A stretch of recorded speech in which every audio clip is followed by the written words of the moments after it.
I always felt that I would write either the great American novel or something worthwhile. When I got into comics, they were on the bottom of the cultural totem pole. It was almost embarrassing telling people that I wrote comics. So I figured I'm going to change my name for the comic books. And I took my first name, Stanley, and I just cut it in half, and I became Stan Lee, and that was it.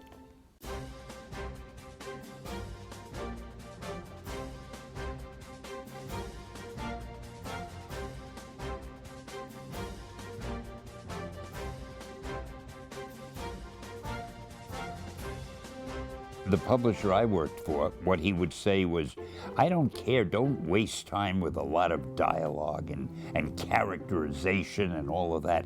Just give me action. I wanted to write about people, not about guys punching each other. I didn't think of it as writing comic books. I felt I'm writing a story. It could be a stage play. These are the actors. At one point, I wanted to quit. I said to my wife, you know, honey, I can't write this stuff anymore. It's really not good, and it's getting me nowhere. And I want to try to do some real writing. So she said, well, you know, Stan, what you ought to do before you quit, do one book the way you'd want to do it. The worst that can happen is he'll fire you, but you want to quit anyway, so what? You'll get it out of your system. So I did a book called The Fantastic Four. All of a sudden, fan mail came in, and I was seeing ideas that I had take form on paper and become a book, a magazine. And people were talking about the stories. I mean, you couldn't have anything better.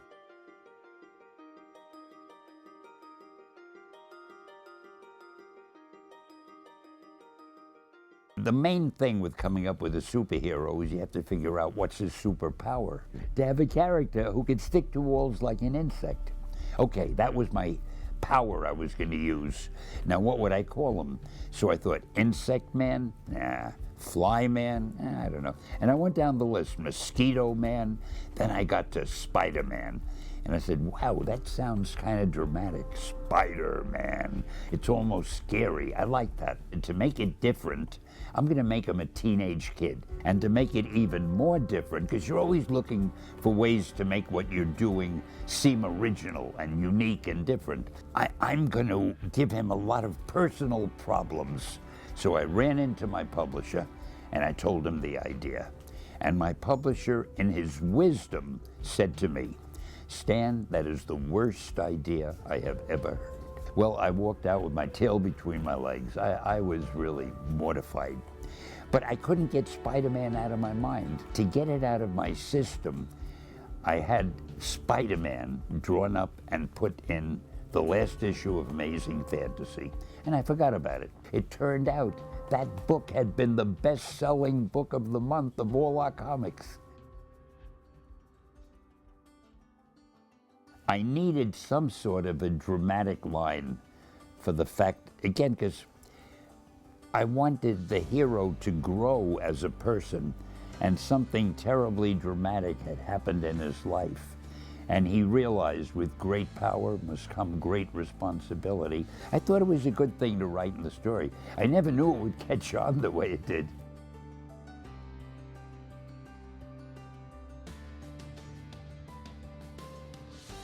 My mother really loved the fact that I loved to read, and she tried to encourage it all she could. Once she bought me a little present, and I never forgot it, a little stand I could keep on the kitchen table so that when I ate, I could read a book at the same time. It was a stand you could put a book on, and it held the pages open.